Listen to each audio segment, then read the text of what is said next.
ఈ సత్య సువార్త సర్వజనులారా కనరండి. ప్రభు సత్య సువార్త వినవచ్చిన ప్రియులకు విమోచన యేసు వార్త. ప్రభు అయిన యేసుక్రీస్తు వారి యొక్క నామంలో మిమ్మల్ని అందరినీ ప్రేమతో ఈ సత్య సువార్త అనే ఈ కార్యక్రమానికి ఆహ్వానాన్ని తెలియజేస్తూ ఉన్నా. నా మిక్కిలి ప్రియ స్నేహితులైనటువంటి మిమ్మల్ని అందరినీ ఈ రీతిగా పలకరించడం, మీతో దేవుని యొక్క వాక్యాన్ని సువార్తగా నేను మీతో పంచి ఇవ్వడం నిజంగా దేవుడు నాకు ఇచ్చిన గొప్ప భాగ్యం. ఇలాగున మీకు వివరించడానికి, మీకు తెలియచెప్పడానికి నేను స్టడీ చేస్తున్నప్పుడు ఒక్కొక్క అంశములో దేవుడు మాట్లాడుతున్నటువంటి ఒక విషయాలను చూస్తుంటే దేవునికి కోటి కోటి స్తుతులే చెల్లించుకోవాలండి. అంత గొప్ప ప్రణాళిక కలిగినటువంటి ఒక దేవాతి దేవుడు, మంచి దేవుడు, ప్రేమ కలిగినటువంటి ఒక దేవుడు. నన్ను ప్రేమించారు, మిమ్మల్ని ప్రేమించారు, మనల్ని అందరినీ ఆయన ప్రేమిస్తూనే ఉన్నారు. సత్యం ఏమిటంటే ఎప్పటికీ మనల్ని ప్రేమిస్తూనే ఉంటారు. సత్యం ఏమిటంటే దాదాపు 6000 సంవత్సరాల క్రితమే జగత్తు పునాది వేయబడక మునిపే మనలను ప్రేమించి మన కొరకు తన అద్వితీయ కుమారుడైనటువంటి యేసుక్రీస్తు వారు ఒక దేవుని గొర్రె పిల్లగా వధించబడ్డానికి ఇచ్చేశారండి బాబు. యేసుక్రీస్తు ప్రభువారు మన కొరకు వచ్చేశారు. యేసుక్రీస్తు ప్రభువారు మన కొరకు ప్రాణం పెట్టేశారు. Is not going to die every Good Friday. ప్రతి సంవత్సరం గుడ్ ఫ్రైడే వచ్చినప్పుడు ఆయన అప్పుడు చచ్చిపోవట్లే. చనిపోయిన విషయాన్ని జ్ఞాపకం చేసుకుంటున్నాము. ఆయన చనిపోయి సమాధి చేయబడి తిరిగి లేచినటువంటి ఒక ప్రభువుని గురించిన వార్తనే ఈ సత్య సువార్తగా నేను మీతో పంచుకుంటూ ఉన్నటువంటిది. సో ఆయన మన కొరకు వధించబడిన గొర్రెపిల్లగా, జగత్తు పునాది వేయబడక మునిపే వధింపబడినట్టున్న గొర్రెపిల్ల అంటే దేవుడు సృష్టిని సృష్టించక మునిపే తన అద్వితీయ కుమారుడైనటువంటి యేసుక్రీస్తు అనేటువంటి ఆయన దేవుని యొక్క గొర్రెపిల్లగా ఆయన వధించబడతారని, తద్వారా అలా వధించబడుట వలన ఆదాము అవ్వలైనటువంటి వారి యొక్క సిగ్గు అవమానము కప్పబడుట మాత్రమే కాకుండా పాపమును బట్టి చనిపోవలసినటువంటి వాళ్ళు చనిపోనివ్వకుండా వాళ్ళని బ్రతికించడానికి అప్పుడే చూచేశాడండి బాబు దేవుడు. అప్పుడే మనకి భాగ్యాన్ని ఇచ్చేశారండి. ఈరోజు నేను మీకు ఈ సత్య సువార్తను చెప్తున్నప్పుడు నేను మాట్లాడుతున్న మాట ఏంటంటే, ఆల్రెడీ ఆయన మన కొరకు చనిపోయి తిరిగి లేచుట ద్వారా చావవలసిన మనం చావనక్కర లేకుండా మనం బ్రతకడానికి దేవుడు మనకు అవకాశాన్ని ఇచ్చి ఉన్నారు. ఆనాడే వధింపబడిన గొర్రెపిల్లగా ఉన్నట్టు చూచినటువంటి దేవాతి దేవుడు లోకాన్ని చూచి లోకంలో ఉన్నటువంటి పాపము, చెడుగు, అవినీతి, అక్రమాలు, లంచగొండితనాలు ఇలాంటి భయంకరమైనటువంటి విషయాలన్నీ చూచి విసుగు చెంది అప్పుడైతే తన ఉగ్రతను ఆనాడు ఉన్నటువంటి నోవహు కాలంలో ఉన్న ప్రజల మీదకి కుమ్మరించాడు జలప్రళయంలాగా. కానీ ఆ తర్వాత పవిత్రమైన జంతువుల్లో ఉన్నటువంటి కొన్నింటిని తీసుకొని ఎప్పుడైతే నోవహు గారు దేవునికి దహన బలిగా ఇచ్చి ఉన్నారో అవి నరకబడి, అవి రక్తము చిందింపబడి, వాటి యొక్క మాంసము బలిపీఠం మీద పెట్టి వాటిని ఒక దహన బలిగా వాటిని కాల్చి దేవుని కొరకు ఒక హోమం అర్పించినప్పుడు అది ఆగ్రహించినటువంటి ఒక దేవుడు అంటాడు, ఇక మీదట ఈ నరులను నేను సంహరించును. వాళ్ళు చెడిపోయినా, వాళ్ళు చెడ్డవాళ్ళయ్యున్నా, వాళ్ళ తలంపులు చెడ్డవయ్యున్నా, వాళ్ళ మనసులు చెడ్డవైనా, వాళ్ళ క్రియలు చెడ్డవైనా, వీళ్ళు ఎలాగో చెడ్డవాళ్ళుగానే ఉంటారు, కానీ వీళ్ళని నేను మాత్రం ఇక సంహరించను అని తన ఉగ్రతను చూపించను అని తన యొక్క మనసును మార్చుకొని ఒక నిబంధన చేసినటువంటి ఆ నిబంధన గురితే ధనుసు. అది యెహోవా యొక్క ధనుసు, ఆ దేవదేవుని యొక్క ధనుసు. ఆ యొక్క ధనుసును మనం చూసినప్పుడు మనకు గుర్తొచ్చే విషయం ఏంటంటే, ఒక గొర్రెపిల్ల వధించబడింది. ఆ గొర్రెపిల్ల యొక్క హోమాన్ని అంగీకరించినటువంటి ఒక దేవాతి దేవుడు మానవుల మీద ఉగ్రత రానివ్వకుండా ఆయన తన మనసును మార్చుకొని, వీళ్ళు పాపము చేస్తున్నా, తప్పు చేస్తున్నా, నేను శిక్షించను, నేను దండించను, నేను మీ మీద రాళ్ళు వేయను, మిమ్మల్ని క్షమించడానికి, మిమ్మల్ని రక్షించడానికే వచ్చానని అది మనకు తెలియజేస్తున్నటువంటి ఒక విషయం. ఈరోజు కూడా నేను ఆలోచన చేస్తూ ఉన్నప్పుడు వధింపబడిన గొర్రె పిల్లను గురించినటువంటి ఒక విషయమే ఈరోజు నేను మీతో మాట్లాడుతూ ఉన్నాను. ఇది ఎవరి యొక్క జీవితం అని అంటే, ఆది కాండంలో నుండి 22వ అధ్యాయంలో నుండి అబ్రహామును గూర్చినటువంటి ఒక విషయం ఇది నేను మీకు తెలియజేస్తున్నాను. అబ్రహామునకు దేవుడు వాగ్దానం చేసి అన్నాడు, అబ్రహామా, నేను నీకు చూపించే దేశానికి రా, నేను నిన్ను అక్కడ ఆశీర్వదిస్తాను, నిన్ను అనేక మందికి ఆశీర్వాదముగా చేస్తాను. నీ జనమును గొప్ప జనముగా చేస్తాను. కానీ దేవుడు పిలిచిన తర్వాత 15 సంవత్సరాల వరకు అబ్రహాముకి పిల్లలు కలగలేదు. ఈలోగా భార్య వాళ్ళకు ఉన్నటువంటి ఒక చట్టాన్ని బట్టి, అప్పుడు ఉన్నటువంటి ఒక వాడుకను బట్టి, నా సర్వెంట్ ద్వారా నా కొరకు ఒక కుమారుని కనిపెట్టు అని చెప్పేసానంటే, తన యొక్క సర్వెంట్ అయినటువంటి ఒక హాగరు ద్వారా ఒక కుమారుడు పుట్టి ఉన్నాడు. ఆ యొక్క కుమారుడిని ఇప్పుడు అబ్రహాం గారి యొక్క కుమారుడు అన్నట్టుగా ఉండి ఉన్నాడు. ఆ తర్వాత కొంతకాలానికి దేవుడు శారమ్మను దర్శించి, ఇప్పుడు శారా గర్భవతియే, శారా ఒక కుమారుని కని అన్నది. ఆ తర్వాత కోర్స్ మళ్ళా ఇష్మాయిల్ అనేటువంటి ఆయన బయటకు పంపించేయడం జరిగింది. ఇప్పుడు ఇస్సాకు ఇంట్లో పెరుగుతూ వచ్చినాడు. దాదాపుగా లెక్కల ప్రకారంగా అనగా 23వ అధ్యాయంలో శారమ్మ గారు బ్రతికినటువంటి కాలాన్ని బట్టి, దానికి ముందు జరిగినటువంటి ఒక సన్నివేశం బట్టి నా మటుకు నేను అనుకుంటున్నా సొమ్మండి, ఇది ఫలానా ఇంతకాలం ఇంత వయసులని బైబిల్ అది వ్రాయబడలేదు. కానీ నా ఊహాగానంలో దాదాపు 37 ఇస్సాకు పుట్టిన 37 సంవత్సరాలకి ఆమె చనిపోయింది, తల్లి చనిపోయింది. సో న్యాచురల్లీ 33 సంవత్సరాల వయసులో ఉంటుండగా దేవుడు అబ్రహాముని పరీక్ష చేస్తూ ఒక మాట అంటాడు, అబ్రహ్మా, నీకు ఒక్కడైన నీ కుమారుణ్ణి, నువ్వు మిక్కిలిగా ప్రేమించుచున్న నీ కుమారుణ్ణి నా కొరకు నువ్వు దహన బలిగా ఇవ్వాలని నేను అడుగుచున్నాను అని చెప్పేసి అని అబ్రహాంతో చెప్పాడు. అంతేనండి, అబ్రహాం గారు ప్రతి దానికి దేవుని యొక్క మాటకు లోబడటం, దేవుని యొక్క మాట నమ్మడం, ఇది అబ్రహాంలో ఉండినటువంటి ఒక విషయం. ఈ సందర్భంగా నేను మీకు కూడా ఒక మాట చెప్తున్నాను. హై ఫ్రెండ్స్, దేవుడు మిమ్మల్ని కూడా అడుగుతున్నాడు, మీ కుమారుని, మీ కుమార్తెని, మీ బిడ్డల్ని దేవుని యొక్క సేవ కొరకు ఇవ్వాలని అడుగుతున్నాడు, చంపమని అడగట్లే. ఒకవేళ తుల్లిపడారు కనుక, ఏంటంటే బాబు మీ కుమారుడిని అడుగుతున్నాడంటే ఇప్పుడు నా కుమారుని బలిగా ఇచ్చేయమంటారా ఏంటి దేవుడికి అని చెప్పేసాను. బలిగా ఇవ్వమన్నట్లే, నీ కుమారుడిని దేవుని కొరకు బ్రతకడానికి ఇవ్వండి, మీ యొక్క కుమార్తెని దేవుని కొరకు బ్రతకడానికి ఇవ్వండి. ఈ మధ్య కాలంలో నేను చూస్తూ ఉన్నప్పుడు క్రైస్తవ బిడ్డల్లో కూడా ఎవళ్ళు చూసినా మా పిల్లోడు డాక్టర్ అయిపోవాలి, మా పిల్లోడు ఇంజనీర్ అయిపోవాలి, సాఫ్ట్వేర్ ఇంజనీర్ అయిపోవాలి, ఆ తర్వాత ఎన్ఆర్ఐ వెళ్ళిపోవాలి, ఏదో దేశాలకు వెళ్ళిపోయి అక్కడ స్థిరపడిపోవాలి అని ఆలోచిస్తున్నామే. కానీ ఎవరండి ఈ రోజుల్లో దేవుని కొరకు మీ బిడ్డల్ని సమర్పిస్తున్నటువంటి వాళ్ళు? ఈరోజు నేను మిమ్మల్ని అడుగుతున్నా, నేను ధైర్యంగా చెప్పగలుగుతున్నాను, నా కొడుకులు ఇద్దరు కూడా దేవుని యొక్క సేవలోనే ఉన్నారు. నాకు తెలిసిన వాళ్ళు బోల్డ్ అంతమంది, అమెరికా నుంచి వచ్చిన వాళ్ళకి తర్జుమాలు చేశాను, ఆస్ట్రేలియా నుంచి వచ్చిన వాళ్ళకి తర్జుమాలు చేశాను, అనేకమైన దేశాల నుంచి వచ్చినటువంటి వాళ్ళకి తర్జుమాలు చేశాను. వాళ్ళని నేను ఏదన్నా కాకపట్టుకొని నా కొడుకు ఒక దారి చూపించండి, అక్కడ చదువుకోవడానికి పంపిస్తానని చదువుకొని పంపించి, ఆ చదువైన తర్వాత వాళ్ళు అక్కడే ఉండిపోయి, వాళ్ళు అక్కడే జీవితం సెటిల్ అయిపోయి, అవసరమైతే ఒక తెల్లోళ్ళని పెళ్ళిళ్ళు చేసుకొని వాళ్ళు అక్కడ ఉండిపోవాలంటే ఉండిపోవచ్చు. బట్ నేను అలా చేయలే. నేను అలాగున్న వాళ్ళని ఇతర దేశాలు పంపించేసి ఇతర దేశాల్లో ఎన్ఆర్ఐలుగా ఉండడానికి ఇది నేను చేయలే. నా కొడుకులు ఇద్దరిని కూడా దేవుని యొక్క సేవకుడిగా తీర్చి ఉన్నాం. నా కుమార్తె కూడా ఈరోజు నేను దేవుని కృపచేత ఒకవేళ ఎంఎస్సి నర్సింగ్ చేసినా మానవ సేవయే మాధవ సేవ అన్నట్లుగా మనుషులకు సేవ చేసుకుంటున్న దేవుని యొక్క సేవగా చేయాలని అనుకుంది. ఈ మధ్యలో నేను నా కుమార్తె యొక్క మాటలు కూడా వింటున్నప్పుడు దేవుడు తన సేవ కొరకు పిలుస్తున్నటువంటి ఒక విషయాలు, సేవ చేయాలనేటువంటి ఒక ఆసక్తి నా కుమార్తె యొక్క జీవితంలో కూడా నేను విన్నప్పుడు చాలా సంతోషించాను. నేను నా ఇంటి వారును యెహోవాని సేవించదు అన్నట్టుగా ఇప్పుడు ఆ కుమార్తె కూడా ఒకవేళ దేవుని యొక్క సేవ కొరకు అనేటువంటిది అంకితం చేసుకోగలిగితే సూపర్ అండి మాధవంగా. ఈరోజు ఒకవేళ తను మాధవ సేవ ఇంకా జాబ్ చేయట్లేదు, తన ఎంఎస్సి నర్సింగ్ అయితే చేసింది. కుమారుడు అనగా మా అల్లుడు గారు, ఆయన ఫార్మాస్యూటికల్ కంపెనీలో డిప్యూటీ మేనేజర్గా ఆయన పనిచేస్తూ ఉన్నారు. ఏమో ఒకవేళ దేవుడు వారిని పిలిస్తే ఇప్పుడు ఉన్న పెద్ద జీవితం లేకపోతే ఒక మంచి జీవితం దాన్ని విడిచిపెట్టుకొని దేవుడు తన సేవ కొరకు పిలిస్తే ఒకవేళ రావటువంటి జరగాలంటే ఎంతమంది రాలేదు అలాగనా? అంతకంటే మించినటువంటి జీతాలు కలిగినటువంటి వాళ్ళు కూడా విడిచిపెట్టి దేవుని యొక్క సేవకు రాలేదా? సో ఒకవేళ నా కుమార్తె కూడా అలా అనుకుంటే. కానీ ఈరోజు మిమ్మల్ని అడుగుతున్నా, అమ్మా సిస్టర్ గారు, నీ కొడుకుని దేవుని యొక్క సేవ కొరకు నువ్వు ఇవ్వరాదు? బ్రదర్ మీకు కూడా నేను చెప్తున్నాను, బ్రదర్ మీ కుమార్తెని లేక మీ కుమారుడిని దేవుడు తన సేవ కొరకు అన్నట్టుగా అడుగుతూ ఉన్నాడు. ఈరోజుని మనం ఇవ్వగలమా? అందున దేవుడు అన్న మాట ఏంటంటే అబ్రహాం విషయంలో, నీకు ఒక్కడైనా నీ కుమారుడు, ఇద్దరు ముగ్గురు ఉంటే కాదు, ఒక్కడు ఉంటేనే, ఆ ఒక్కడిని అడుగుతున్నాడు. ప్లస్ దేవుడు అన్న మాట ఏంటంటే నీవు మిక్కిలుగా ప్రేమించిన నీ కుమారుడిని. ఇది కూడా ఒకటండి, ఒక మంచి మాట అండి. సాధారణంగా మనం ఏదైనా ఎవరికైనా ఇచ్చేయాలనుకుంటే వాచి చాలా కాలం వాడేస్తే ఇది ఇచ్చేద్దాంలో అనుకుంటాం. కానీ ఇది నాకు చాలా ఇష్టమైన వాచ్యగా ఉన్నప్పుడు, చాలా ప్రియమైన వాచ్యగా ఉన్నప్పుడు దీనిని నేను ఇవ్వగలిగితే అదండి దేవుని కొరకు నేను ఏదైనా చేయగలిగినటువంటిది.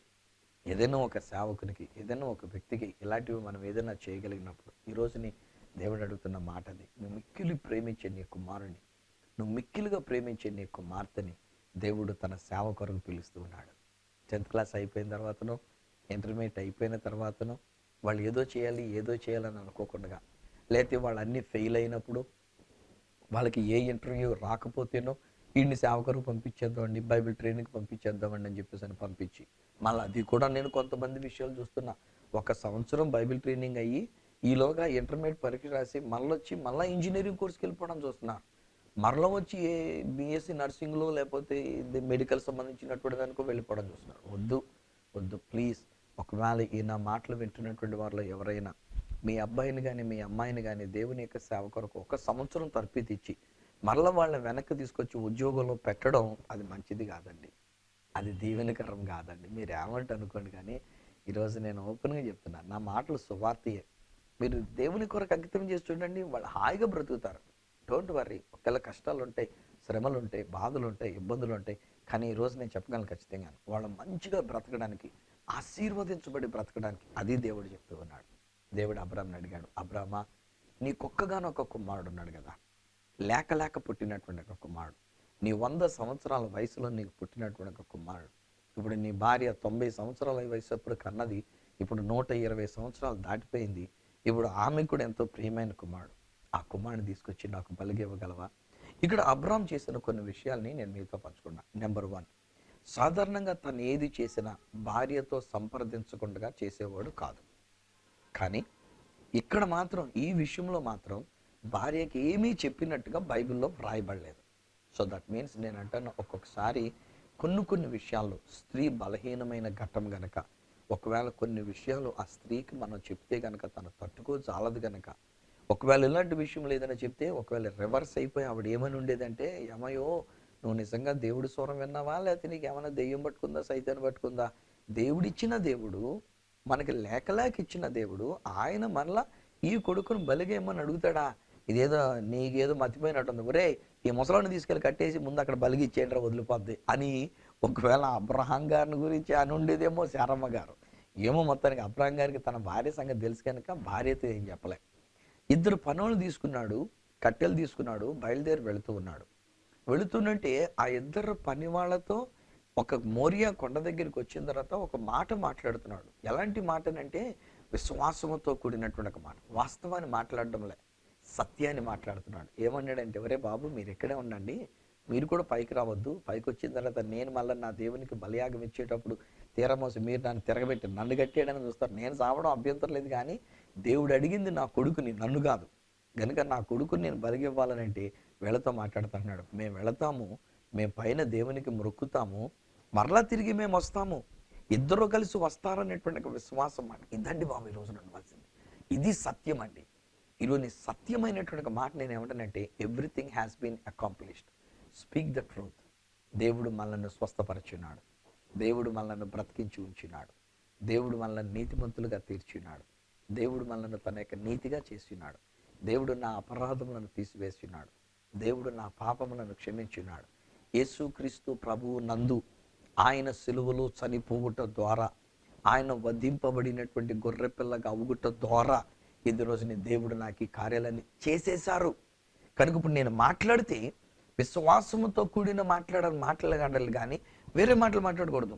ఒకవేళ శారీరకంగా మనకు బలహీనత ఉన్నా, డోంట్ స్పీక్ దట్ బలహీనత గురించి మాట్లాడొద్దు. ఇంట్లో సమస్యలున్నా సమస్యల గురించి వాస్తవాన్ని మాట్లాడకండి. సమస్యలలో దేవుని యొక్క సమాధానాన్ని మాట్లాడండి. బలహీనతలో దేవుడిచ్చిన బలమును గురించి మాట్లాడండి. ఆర్థిక ఇబ్బందులు దేవుడిచ్చిన సమృద్ధిని గురించి మాట్లాడండి.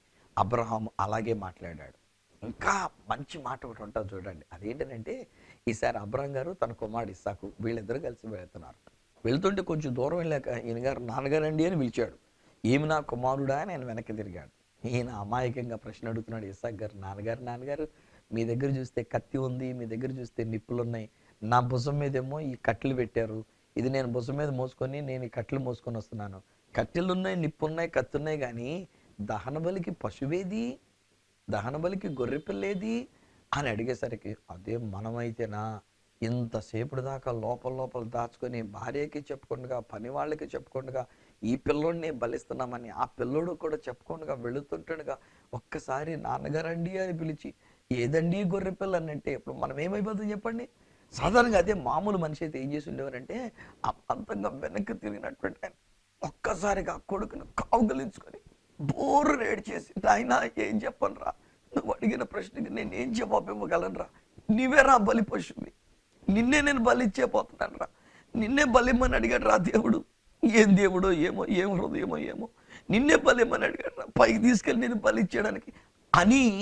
ఒకవేళ గనక అబ్రాం గారు పలికుండుంటే, జాగ్రత్తగా అర్థం చేసుకోండి, ఇక్కడ తన కొడుకు అడిగినప్పుడు ఒరే నాయనా నిన్నే బలి ఇచ్చేస్తున్నాడు రా, నీవేరా దహన బలి పశువు అని అండుంటే, కింద వాళ్ళకి నాయనలారా ఇదిగో నేను పైకి వెళ్తున్నాను, నా కొడుకునే బలిమ్మన్నాడు, ఏమో వీళ్ళంటే నేను ఒక్కడనే వస్తానేమో, జాగ్రత్తగా ఉన్నాను రా అని అక్కడ గనక మనసులో ఇలాంటి ఉద్దేశం పెట్టుకుని ఆ పనులతో చెప్పుండుంటే, ఒకవేళ ఇంటిగాడు కనుక తన యొక్క భార్యతో మాట్లాడుతున్నప్పుడు ఏమో ఏమో నా కొడుకుని మన కొడుకునే బలిమ్మని చెప్పాడే దేవుడు కనుక బలివ్వడానికి వెళ్తున్నానని తన భార్య దగ్గర ఆ మాట పలికి ఉండి పలకబడిన ఆ మాటలో ఉన్నటువంటి ఒక వాస్తవికత ఈ పిల్లోని ఖచ్చితంగా పైకి వెళ్ళిన తర్వాత చచ్చిపోయి ఉండేవాడేమో. కానీ దేవుని యొక్క మంచి ప్రణాళిక చూడండి. అబ్రాం గారిని అందుకనే దేవుడు మెచ్చుకుంటాడు. అబ్రాం గారికి ఉన్న విశ్వాసం బట్టి ఆది అతనికి నీతిగా ఎంచబడి అంటాడు. అక్కడ కొడుకు ఎంత మాట అంటే పొరపాటు మాటగా కూడా మాట్లాడకుండా అబ్రాం గారు మాట్లాడిన మాట ఏంటంటే, యెహోవా ఈరే, దేవుడే చూసుకుంటాడు, ఆ కొండ మీద ఆయనే చూసుకుంటాడు, నీకు ఎందుకురా నాయన నువ్వు రా అని చెప్పేసి అనుకొని మామూలుగా తీసుకెళ్ళాడు. నిజంగానే అక్కడికి వెళ్ళారు, ఆ కట్టెలు పేర్చారు, పీటను కట్టాడు, కట్టెలు కట్టి ఉన్నాడు, కొడుకునే కాళ్ళు చేతులు కట్టేశాడు. కానీ యేసు ప్రభుకి సాదృశ్యం అండి ఇస్సాకు గారు.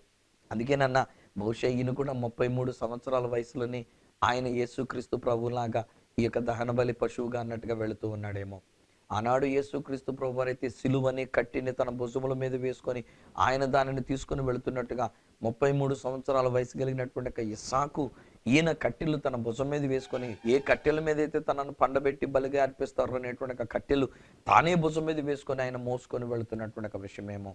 మూడవదిగా చూసినట్లయితే ప్రభు అయిన యేసుక్రీస్తు అని గురించి అంటున్నది, వధింపబడిన గొర్రె పిల్లగా ఆయన బొచ్చు కత్తిరించు అని ఎదుట మౌనముగా ఉన్నట్లుగా ఆయన ఆ యొక్క దహన బలికి ఇచ్చేటువంటి ఒక గొర్రె ఆ కత్తిరించేటువంటి వాడు లేక కట్ చేసేటువంటి వాడి దగ్గర ఏమీ నోరు మెదపకుండానట్లుగానే యేసుక్రీస్తు ప్రభు వారు నోరు మెదపలేదు, ఇస్సాకు కూడా నోరు మెదపలేదు. సో అలాగే ఇక్కడ ఇస్సాకు కూడా మౌనంగా ఉండి ఉన్నాడు. ఈ యొక్క అబ్రాం గారు కత్తి తీసుకున్నాడు, కత్తి ఎత్తి ఇతన్ని నరికేసి ఆ కుమారుణ్ణి దేవునికి దహన బలికి ఇవ్వడానికి సరిగ్గా అప్పుడు పిలుస్తాడు దేవుడు, అబ్రామా ఆగు, నీ యొక్క కుమారుని నువ్వు ఏమీ హాని చేయవద్దు, నువ్వు నిజానికి నీ కొడుకును చంపేయడం మా ఉద్దేశం కాదు.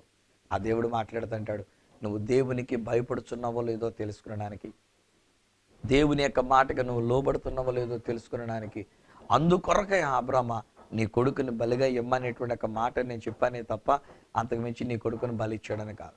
ఇక్కడ మాటి మాటికి అబ్రాముల గురించి రెండు చోట్ల ఈ అధ్యాయంలో మనం చూడగలుగుతాం. 22వ అధ్యాయంలో దేవుడు ఎక్కడైతే దహన బలిగా ఇమ్మని చెప్పినారో ఆ చోటికి వచ్చినప్పుడు అబ్రాము కన్నులెత్తి చూచి అని ఉంటుంది. అక్కడ ఆ మోరియా కొండని అతడు కన్నులెత్తి చూచినాడు.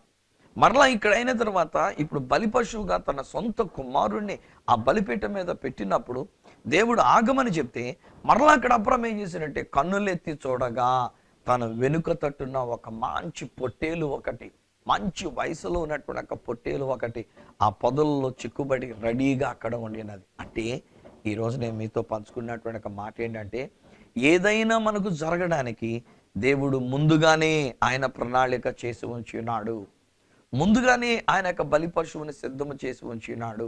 చూడండి, ఇక్కడ అబ్రహాము వెళ్ళేసరికే ఆల్రెడీ అక్కడ పొట్టేలు ఉండినది.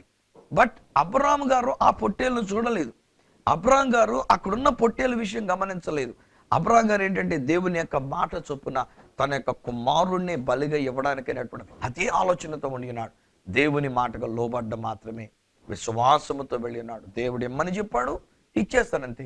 ఆ తర్వాత మళ్ళీ పిల్లల్ని కనిపి చేసుకుంటాడో ఏం చేసుకుంటాడో దేవుని యొక్క చిత్తం, నాకు అనవసరం అనుకున్నాడు. అప్పటి వరకు మళ్ళీ ఇంకా పిల్లల్ని కనలే. దాదాపు 30 సంవత్సరాలు పైబడి అతడు ఈ ఒక్క కుమారునితోటి ఉంటూ వచ్చినాడు. ఒక్కగానొక్క కుమారుణ్ణి దేవుని కొరకు అర్పించడానికి అన్నట్టుగా ముందుకు వచ్చినాడు. అప్పుడు దేవుడు అంటాడు, అబ్రహ్మా నువ్వు అలా చేయనక్కర్లే, ఇప్పుడు అంటాడు, నీకు కుమారునికి మారుగా ఇదిగో అక్కడ ఒక పొట్టేలు ఒకటి సిద్ధంగా ఉంది, దానిని తీసుకుని వచ్చి దహన బలిగా నాకు అర్పించు, నేను నీ కుమారుడిని ఆశీర్వదిస్తున్నా. నువ్వు నా మాటకు విధేయత చూపించి ఉన్నావు గనక నీ ఒక్కని విధేయత వలన నీ కుటుంబం ఆశీర్వదించబడుతుంది, నీ సంతానం ఆశీర్వదించబడుతుంది, నీ బిడ్డలు ఆశీర్వదించబడుతున్నారు. మీరు ఫలించి మీరు అభివృద్ధి చెందుతూ ఉన్నారు.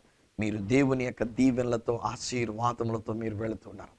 ఎంత అమూల్యమైనటువంటి ఒక మాట. నా మిక్కిలి ప్రియ స్నేహితులారా, మన కొరకు 2000 సంవత్సరాల క్రితమే దేవుని గొర్రెపిల్లగా బలి అయిపోవడానికి అన్నట్టుగా ఈ లోకంలోనికి వచ్చిన దేవాతి దేవుడే యేసుక్రీస్తు ప్రభువారు. నా కొరకు, నాకు బదులుగా నేను చనిపోవలసిన స్థానంలో, నేను శాపం పొందుకోవలసినటువంటి స్థానంలో, నా యొక్క ఉగ్రతను అనుభవించవలసినటువంటి స్థానంలో ఆ దేవుని యొక్క అద్వితీయ కుమారుడైనటువంటి యేసుక్రీస్తు ప్రభువారు ఆయన వాటిని అనుభవించడానికి వచ్చినాడు. అందుకని రోమీలకు రాసిన పత్రిక 8వ అధ్యాయం 32వ వచనం దగ్గర కనుక మనం చూసినట్లయితే అక్కడ రాయబడుతున్న మాట ఏంటంటే, ఇదిగో తన స్వంత కుమారుణ్ణే మన కొరకు ఇయ్య వెనుక తీయక, తన స్వంత కుమారుణ్ణి మన కొరకు ఇయ్య వెనుక తీయక, తన సొంత కుమారుణ్ణి మన కొరకు ఇచ్చేసినటువంటి దేవాతి దేవుడు ఈ లోకంలో మనకు కావలసినవన్నీ కూడా మనకు అనుగ్రహించడా, మనకు కావలసిన ఆశీర్వాదాలన్నీ కూడా మనకి ఇవ్వడా. అక్కడ అబ్రామ్ తోటి అంటాడు, అబ్రామా నీ కొడుకుని చంపొద్దు, నేను అడుగుతుంది నీ కొడుకుని చచ్చిపోవడం కోసం కాదు, నీ కుమారుని నా సేవ కొరకు అడిగింది శ్రమలు పొందుకోవడం కోసం కాదు, నీ కుమారుని లేక నీ కుమార్తెని నాకు సేవ కొరకు సమర్పించని చెప్పినప్పుడు వాళ్ళు ఏదో నా కొరకు ఏదో త్యాగం చేయాలి, వాళ్ళు బలియాగం అయిపోవాలి, వాళ్ళు నాశనం అయిపోవాలి, వాళ్ళు పాడైపోవాలి, అన్ని విషయాలు త్యాగం చేసేసుకోవాలి. అది కాదు నా ఉద్దేశం. I'm going to bless them. నేను వారిని ఆశీర్వదించనైనాను, నేను వారికి ఒక దీవెనలు నేను ఇవ్వబోతున్నాను. ఈ భూమి మీద సకలమైనటువంటి ఆశీర్వాదాలని వారికి నేను ఇవ్వబోతున్నాను. అందుకే నేను గలతీయులకు రాసినటువంటి పత్రిక 3వ అధ్యాయము 13వ వచనం దగ్గర ప్రభువైన యేసుక్రీస్తు వారు పౌలు గారి ద్వారా మాట్లాడుతున్నటువంటి మాటలు ఏంటంటే, అబ్రహాము పొందినటువంటి ఆశీర్వాదము మనము అనుభవించినట్లుగా, అన్యజనులమైనటువంటి మనకు కలుగునట్లుగా ఆ ప్రభువైన యేసుక్రీస్తు మన కోసము శాపమై మనలను ధర్మశాస్త్రం యొక్క శాపము నుండి మనలను విమోచించినాడు. నా మిక్కిలి ప్రియమైన స్నేహితులారా, ఈ రోజున మీరు శాపం క్రింద ఉండవలసిన అవసరం లేదు.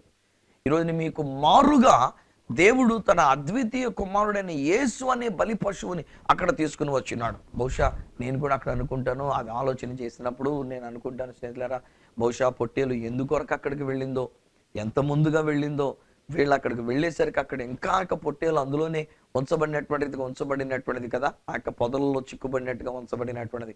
ఇక్కడ ఇలా చూస్తున్నట్టే బహుశా కొంతసేపు ఏమనుకుని ఉండి ఉంటుందో ఆ పొట్టేలు.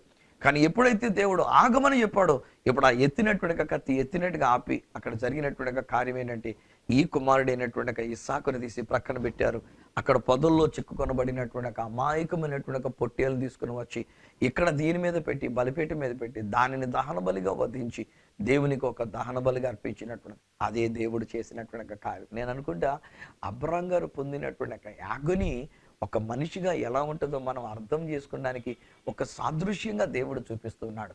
కొన్ని వేల సంవత్సరాల క్రితమే, యేసు ప్రభు ఇంకా రాకముందే కొన్ని వేల సంవత్సరాల క్రితమే అబ్రాముతో దేవుడు అంటాడు, అబ్రామా నీకు ఒక్కగానొక్క కుమారుడునటువంటి కుమారుడిని నా కొరకు బలి పశువుగా నువ్వు అర్పిస్తావా?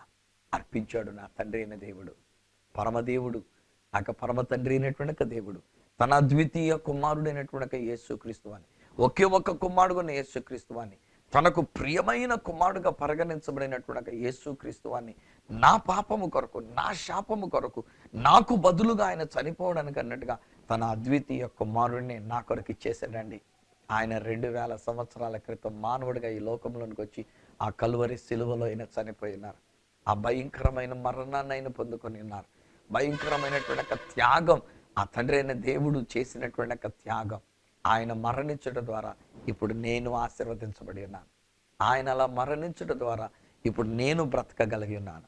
నాకు మారుగా ఆయన చనిపోయాడు, నాకు బదులుగా ఆయన చనిపోయాడు. నేను చనిపోవలసిన స్థానములో ఆయన చనిపోయాడు. నేను ఉగ్రత పొందవలసిన స్థానంలో ఆయన ఉగ్రతను భరించాడు. నేను శాపమై ఉండవలసిన స్థానంలో ఆయన శాపమై ఉన్నాడు. ఇప్పుడు ఆయన ఆశీర్వాదాన్ని నాకు అనుగ్రహించినాడు. ఈరోజు నేను చెప్పగలను ధైర్యంగా, నా దేవుడు నన్ను బహుగా ఆశీర్వదించినాడు.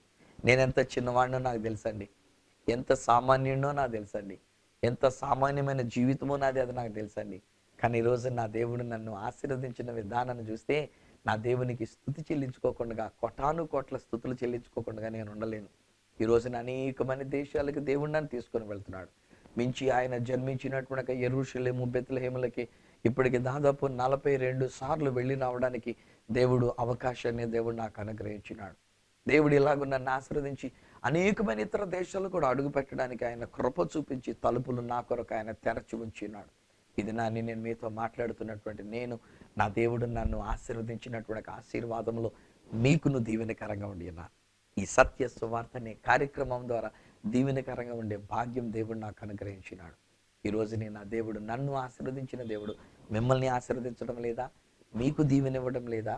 మీరు ఆశీర్వదించబడిన ప్రజలు కారా?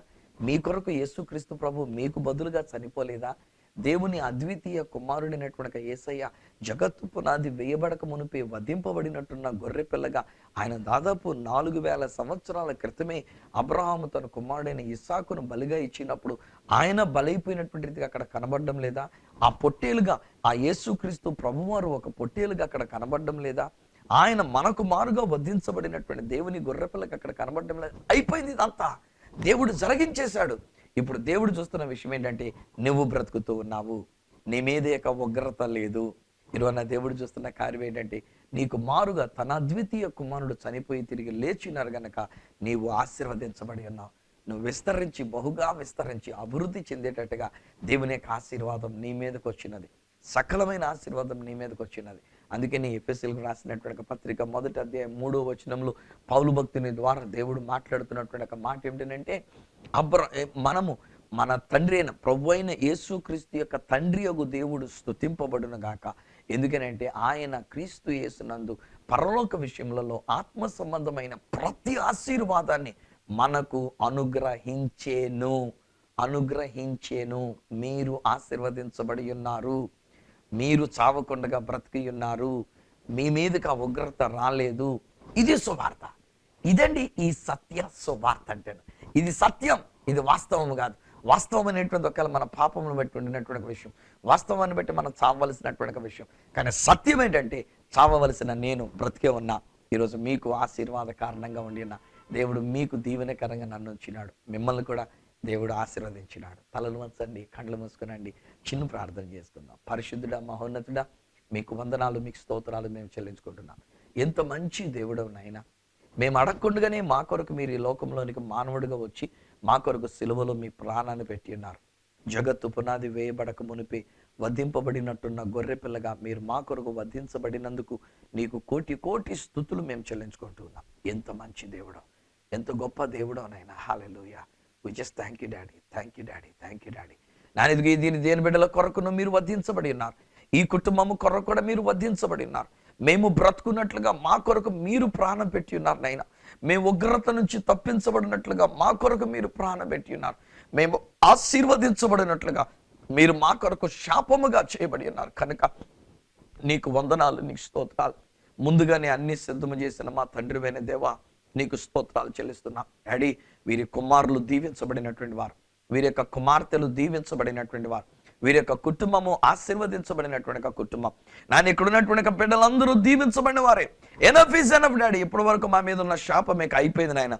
ఆ శాపాన్ని మీరు తీసివేసి ఉన్నారు కనుక నీకు వందనాలు. ఇక మీదట నీ ఆశీర్వాదం, నీ యొక్క దీవెనలు వీరి మీద కనబడుతూ ఉన్నాయి.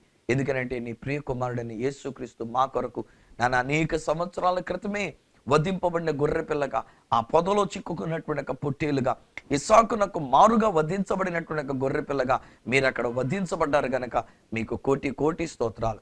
2000 సంవత్సరాల క్రితం మీరు మానవుడిగా వచ్చి సిలువలో మా కొరకు బలియాగమై వధింపబడిన గొర్రె పిల్లగా మీరు వధించబడ్డారు కనుక మీకు కోటి కోటి స్తుతులు మేము చెల్లించుకున్నాం. నీ ఆశీర్వాదములే వీరు చూచినట్లుగా, వీరు కన్నులెత్తి చూచినట్లుగా సహాయం చేయండి. ఇక మీదట మేము వాస్తవాన్ని మాట్లాడుకుండగా అబ్రహాం వలె జాగ్రత్త కలిగి ఉండడానికి సహాయం చేయండి. వీరి బిడ్డల్ని ఎవరినైతే నీ సేవకులుగా పిలుస్తున్నారో వారు నీ సేవకులుగా అభివృద్ధి చెంది ఆశీర్వదించబడి ఉందిరని వారి గురించి నేను ప్రకటిస్తూ ఈ కుటుంబాన్ని దీవిస్తూ యేసు నామమున ప్రార్థించి పొంది ఉన్నాము తండ్రి, ఆమేన్.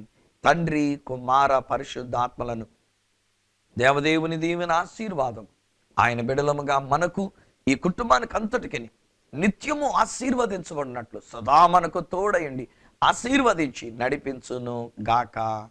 ఆమేన్, ఆమేన్. వెల్ స్నేహితులారా, మీరు దేవుని చేత ఆశీర్వదించబడిన ప్రజలు అయితే ఒకవేళ మీ కుమారుని దేవుని యొక్క సేవ కొరకు దేవుడు అడుగుతుంటే, ఒకవేళ మీరు తల్లిదండ్రులుగా సమర్పించి ఉంటే, ఇప్పుడైనా మించిపోయింది లేదు బిడ్డలు, దేవుని కొరకు వాళ్ళని పంపించండి, సేవ కొరకు వాళ్ళని పంపించండి, లేదా నన్ను సంప్రదించండి. వారి విషయంలో ఏదైనా సలహా ఇవ్వాల్సి ఉంటే కనుక నేను కూడా ఒక మంచి సలహా మీకు ఇవ్వడానికి నా వంతు నేను కృషి చేస్తా. మీరు మమ్మల్ని సంప్రదించవలసినటువంటి మా యొక్క చిరునామా ఈ సత్య సువార్త, సామర్లకోట 533440, తూర్పుగోదావరి జిల్లా, ఆంధ్రప్రదేశ్. అడ్రస్ మరొకసారి చెప్తూ ఉన్నా, ఈ సత్య సువార్త, సామర్లకోట్ 533440, ఈస్ట్ గోదావరి డిస్ట్రిక్ట్, ఆంధ్రప్రదేశ్. అప్పటికి ఒకవేళ నాతో మీరు ఫోన్లో మాట్లాడాలని కోరుకున్నట్లయితే నా ఫోన్ నెంబర్స్ 9848110907, 9440040992, 8888552766. ఒకరు నాకు ఈమెయిల్ చేయాలనుకున్నట్లయితే నా ఈమెయిల్ ఐడి ఈ satyasuvartha@gmail.com. మళ్ళీ నెక్స్ట్ ప్రోగ్రాంలో మిమ్మల్ని కలుసుకునేటంత వరకు మనల్ని అందరినీ కూడా జీవింపజేస్తూ మనకు మారుగా తన ప్రియ కుమారుడిని బలిగా అర్పించిన ఆ దేవాతి దేవుని చేతులకే మిమ్మల్ని అప్పగిస్తూ మీ దగ్గర సెలవు తీసుకుంటున్నాం. మీ ప్రియమైన సహోదరుడు ఈ సత్య సువార్త రాజు.